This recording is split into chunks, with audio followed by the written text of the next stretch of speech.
नमस्कार, मैं डॉक्टर अमित व्यास फिर हाजिर हुआ हूँ आज उस वीडियो पर चर्चा करने के लिए जिसके बारे में मैंने पिछले वीडियो में बताया था कि डिप्रेशन किसे कहते हैं, मानसिक बीमारी किसे कहते हैं, उसके ज्योतिषीय कारण बताए थे। और ये भी बताया था कि मेडिकल साइंस में साइकोलॉजिकल पॉइंट ऑफ व्यू से देखें तो कहीं ना कहीं ये समस्या काफ़ी विकराल रूप धीरे धीरे धारण करती जा रही है। और जब कोरोना काल की जब हम बात करते हैं तो उसका प्रतिशत बहुत तेज़ी से बढ़ा था, उसका ग्राफ इतना बढ़ गया था कि हमारे आसपास के माहौल में, यहाँ तक कि हमारे परिवार में भी कुछ ऐसी स्थितियाँ निकल के आईं जिससे लगा कि कहीं ना कहीं डिप्रेशन का शिकार हम होने जा रहे हैं। लेकिन ईश्वरीय अनुकंपा और खुद के प्रयासों से और कुछ मित्रों से, दोस्तों से, परिवार के सदस्यों से मिलजुल कर समस्या का समाधान हमने स्वयं के लिए तो निकाला ही, बल्कि बहुत सारे व्यक्तियों ने भी इस समस्या का सामना तो किया ही, बल्कि उसका समाधान भी बड़े आसानी से निकाला। देखिए, कहावत है कि खुद के मरे ही स्वर्ग मिलता है। इसका मतलब ये है कि अपनी समस्याओं का समाधान व्यक्ति स्वयं ही करता है, उसका समाधान उसके पास ही होता है। वनस्पत की वो व्यक्ति उस समाधान को करने के लिए मानसिक रूप से तैयार हो, क्योंकि ज़रूरी नहीं है कि बौद्धिक बल अगर आदमी के पास है और वो उसका सदुपयोग करता है और मानसिक बल का या उसका बुद्धि का प्रयोग करने के लिए उसमें कॉन्फिडेंस अगर है तो दुनिया की ऐसी कोई भी समस्या नहीं है जिसका समाधान नहीं किया जा सकता है। देखिए, आज इस वीडियो में मैं आपको कुछ ऐसी बातें बताने जा रहा हूँ जो न केवल आपकी समस्या का समाधान करने में आपकी सहायता करेगा, बल्कि इस विकराल समस्या का, जो कि वैश्विक स्तर पर बहुत तेज़ी से अपना पांव पसार रही है, और जब से इस कोरोना ने हमारे जीवन में दखल दिया तो ये मान के चलिए कि इसने पूरे विश्व को तो आर्थिक रूप से परेशान किया, शारीरिक रूप से भी परेशान किया, बहुत सारी डेथ भी हुई, बहुत सारी जनहानियाँ भी हुई। लेकिन इसकी वजह से जिस प्रकार के व्यक्तियों में मानसिक विकृतियों का बढ़ोतरी हुई, वो एक बहुत चिंता का विषय है। देखिए, अगर आपको पिछले वीडियो के आधार पर ऐसा लगता है कि आपको कहीं ना कहीं आप डिप्रेशन के शिकार हैं या डिप्रेशन आपके आसपास मंडरा रहा है, तो देखिए, उसके 3 उपाय हैं या 3 प्रकार के मैंने कैटेगराइजेशन की है। पहला उपाय तो बताने जा रहा हूँ, वो है मेडिकल साइंस। देखिए, जब आपको ऐसा लगे कि आप इस प्रकार के लक्षणों से ग्रस्त हैं तो आपको घबराने की आवश्यकता नहीं है। आप सबसे पहले किसी न्यूरो फिजिशियन के पास या न्यूरो सर्जन के पास जाकर उनसे संपर्क करें, और या किसी मनोचिकित्सक से या साइकेट्रिस्ट से जाकर आप संपर्क करें और अपनी उन सभी समस्याओं के बारे में उनसे डिस्कशन करें जो आपको महसूस होती हैं। देखिए, मेडिकल साइंस में कुछ दवाएं भी हैं, मेडिकल ट्रीटमेंट भी दिया जाता है, लेकिन उसके लिए 3 चीज़ें भी डॉक्टर्स ज़्यादातर सजेस्ट करते हैं। एक तो रेस्ट यानी आराम, नींद प्रॉपर वे में होनी चाहिए, और तीसरी चीज़ जो डॉक्टर्स दवाएं आपको रिकमेंड करें उसे आप दवाओं को लें, लेकिन दवाओं पर एडिक्शन नहीं रखें, यानी उस पर अपने आप को बांध नहीं लें कि आप दवा नहीं लेंगे तब तक आप इस बीमारी से नहीं उभरेंगे। क्योंकि किसी भी चीज़ पर अगर आप डिपेंडेंट हो जाते हैं, वो डिपेंडेंसी होना भी कहीं ना कहीं आपकी कमजोरी मानी जाती है, या उस बीमारी को आप रिकवर करने में प्रॉब्लम को और बढ़ाएंगे। तो मेडिकल साइंस के आधार पर आप किसी अच्छे मनोचिकित्सक से या न्यूरो फिजिशियन से आप इसके बारे में चर्चा कर सकते हैं और उनके द्वारा बताए गए रास्तों को अपनाएं। और सबसे बड़ी बात यह है कि सुबह और शाम का जो टहलना है या घूमना फिरना जो है, वो कहीं ना कहीं आपकी आदि समस्याओं का समाधान है। वैसे भी आयुर्वेद भी इस बात को कहता है, और सामान्य जीवन में स्वस्थ रहने के लिए भी एक कहा जाता है कि व्यक्ति को सुबह और शाम घूमना चाहिए। क्योंकि आजकल का जो कल्चर है, आजकल का जो एटमॉस्फेयर है, जिसमें चाहे वो स्टूडेंट हो, चाहे वो प्रतियोगी परीक्षाओं में अपेयर होने वाला स्टूडेंट हो, या व्यक्ति जो निजी क्षेत्र में नौकरी करता है या सार्वजनिक क्षेत्र में नौकरी करता है, या जो कॉरपोरेट सेक्टर में जॉब करता है, या जो बिजनेसमैन है, हर व्यक्ति की अपनी समस्याएं हैं और उन समस्याओं का समाधान भी उनके पास है। लेकिन इस तेज़ी से चलने वाली दुनिया में अगर अपने शारीरिक और मानसिक अस्तित्व को बनाए रखना है तो आपका सुबह शाम घूमना बहुत ज़रूरी है। फिज़िकल वर्क भी बहुत ज़रूरी है, लेकिन उसके अनुपात में आपको शारीरिक संतुष्टि प्राप्त करने के लिए नींद प्रॉपर होनी चाहिए। सुबह शाम घूमना बहुत ज़रूरी है, और जब तक कि आपको फ्रेश एयर नहीं मिलेगी, आपकी बॉडी को ऑक्सीजन नहीं मिलेगी, और ऑक्सीजन नहीं मिलना भी डिप्रेशन को बढ़ावा देने का बहुत बड़ा कारण है। और देखिए,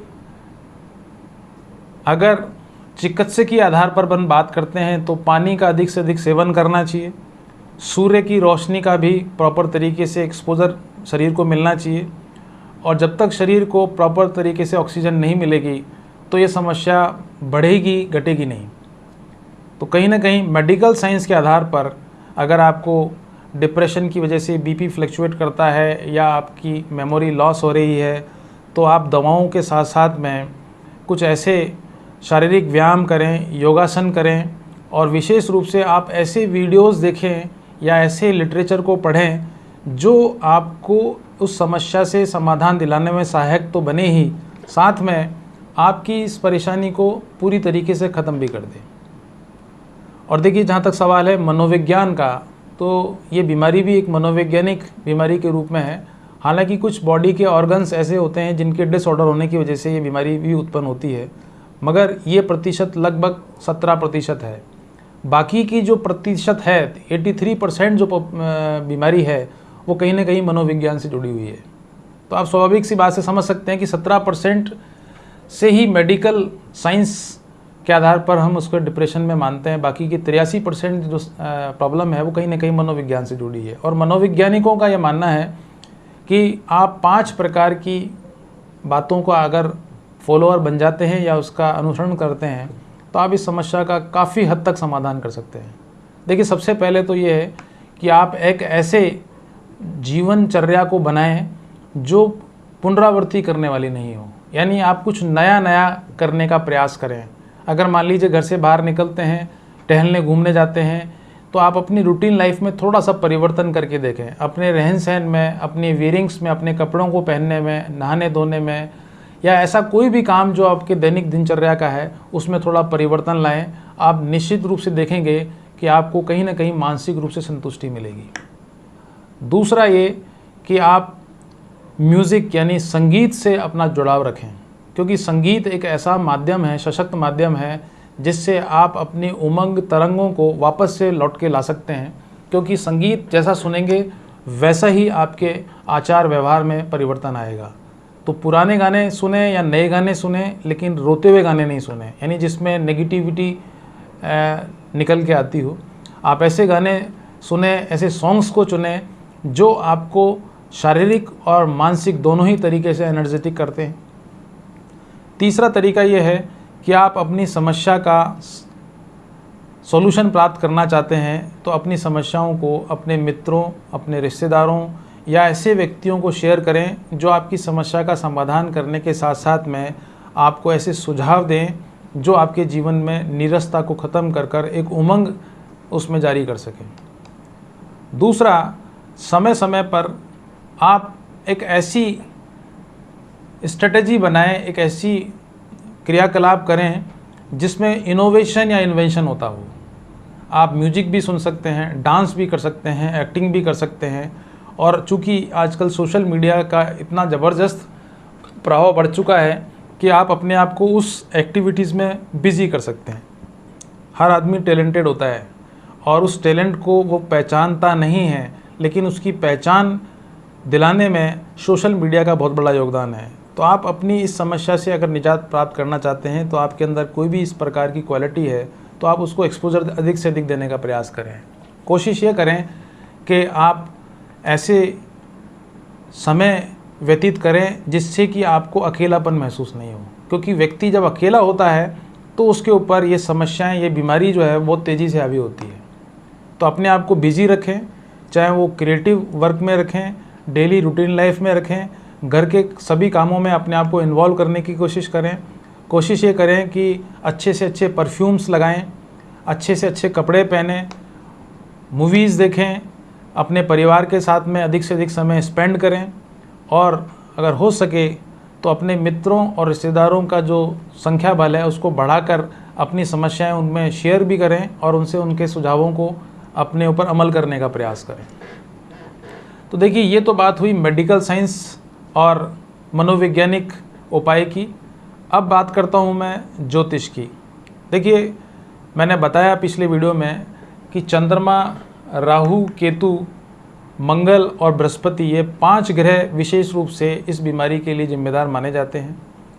अब अगर आपको कोई शारीरिक बीमारी है या शारीरिक डेप्रिसिएशन होता है, यानी वज़न लूज़ हुआ है, मेमोरी लॉस हो रही है, या आपको बेचैनी रहती है, या बहुत जल्दी आपको थकावट महसूस होती है, तो आप 5.25 रत्ती का लहसुनिया चांदी में बनवाकर मध्यमा उंगली में धारित कर लें।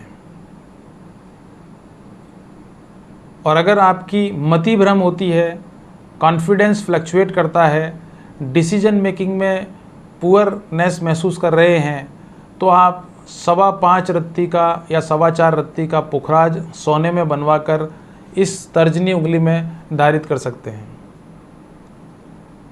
तीसरा उपाय है, अगर व्यक्ति को बेचैनी रहती है, सोसाइटल अटेम्प्ट लेने जैसी स्थितियां उसके अंदर आ जाती हैं, या उसमें इरिटेशन का बिहेवियर रहता है, या उसमें स्वभाव में चिड़चिड़ापन हमेशा बना रहता है, कभी वो बहुत ज़्यादा एग्रेसिव हो जाता है और कभी बहुत ज़्यादा डिप्रेशन के मोड में आ जाता है, तो ऐसे व्यक्तियों को 5.25 रत्ती का गोमेदक चांदी में बनवाकर मध्यमा उंगली में धारित करना चाहिए।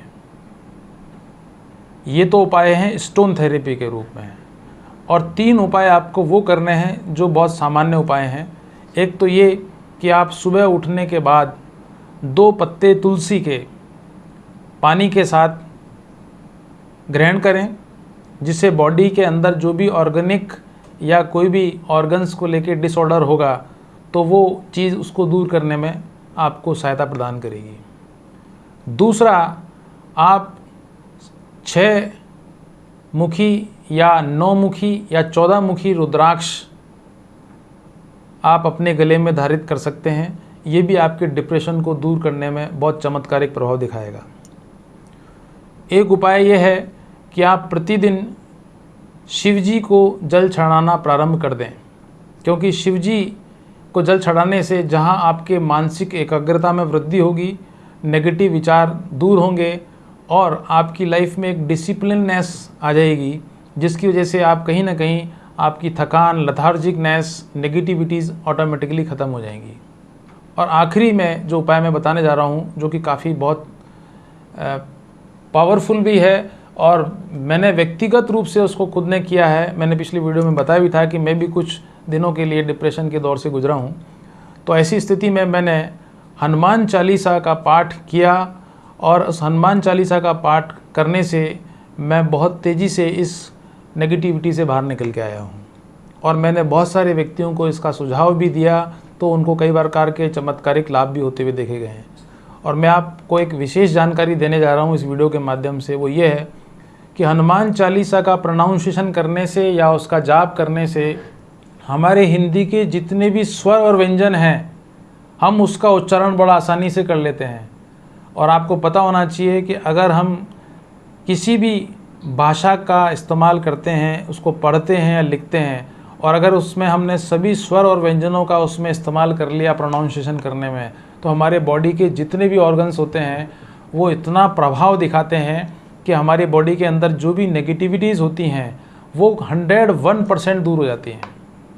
और मैं आपको दावे के साथ इस बात को कह रहा हूँ कि इस प्रकार का प्रयोग अगर आप करेंगे तो आपकी अपनी नेगेटिविटीज़ को तो आप ख़त्म करेंगे ही करेंगे, बल्कि आपके अंदर कॉन्फिडेंस लेवल जो है वो काफ़ी तेज़ी से बाहर निकल के आएगा। तो हनुमान चालीसा का प्रोनाउंसिएशन करने से जहां हम सभी प्रकार के स्वर और व्यंजनों का उच्चारण तो करते ही हैं, बल्कि हमारे बॉडी की प्यूरिफिकेशन करने में भी हमारे को इससे काफ़ी हेल्प मिलती है।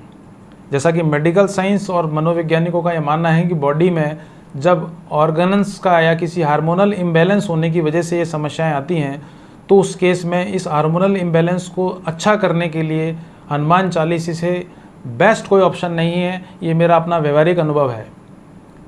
और महिलाओं में चूँकि ये समस्या या तो मेनोपॉज की वजह से आती है, या ये समस्या सामान्यतः जब उनकी टीनेजर होती है, इस प्रकार की समस्याएं उन्हें बहुत फेस करने को देखने को मिलती हैं। और ख़ास तौर पे जब महिलाओं के विवाह में विलंब होता है या उनके संतान होने में दिक्कत आती है, तो डिप्रेशन उनके लिए एक तरीके से आभूषण का सा काम करता है। तो मैं आप सभी व्यूवर्स से, सभी सब्सक्राइबर से मैं निवेदन करता हूं कि इस बीमारी को स्वयं को दूर करने के लिए इन उपायों को तो अपनाएं, बल्कि आसपास में अगर कोई ऐसा रोगी है या जो डिप्रेशन का शिकार है तो आप उसकी समस्या का समाधान करने के लिए ये ज्योतिषीय उपाय अगर आप बताते हैं तो मैं आपको दावे के साथ और विश्वास के साथ कह रहा हूँ कि इसके चमत्कारिक प्रभाव आपको देखने को मिलेंगे। मैं ये नहीं कहता कि मेडिकल साइंस गलत है या मनोवैज्ञानिक उपाय गलत हैं, लेकिन एस्ट्रो साइंस कहीं ना कहीं आपके लिए वो चमत्कारिक और वो प्रभावशाली माध्यम है जिससे आप इस विकराल समस्या का समाधान तो प्राप्त कर ही सकते हैं, बल्कि लोगों को भी इस समस्या से बाहर निकाल सकते हैं, क्योंकि यही एक ऐसा सशक्त माध्यम है जो आपके लिए वैज्ञानिक दृष्टिकोण से, मनोवैज्ञानिक दृष्टिकोण से, दोनों ही प्रकार से आपको लाभान्वित करने वाला होता है। आप लोग को मैं धन्यवाद देना चाहूँगा कि आपकी इस व्यूवरशिप की वजह से और इस सब्सक्राइबर की वजह से मैं एक ऐसे मकाम पर पहुंच पाया हूं जहां से मुझे लोगों का रिस्पांस अच्छा मिल रहा है, और आपके रिस्पांस की वजह से, आपके सुझावों की वजह से मैंने इस डिप्रेशन पर 2 वीडियो तैयार किए हैं। और मैं चाहूँगा कि आप मेरे बताए गए इन वीडियोज़ में जो बातें हैं उनको लाइक करें, शेयर करें और सब्सक्राइब विशेष रूप से करें। आज के लिए इतना ही। नमस्कार, धन्यवाद।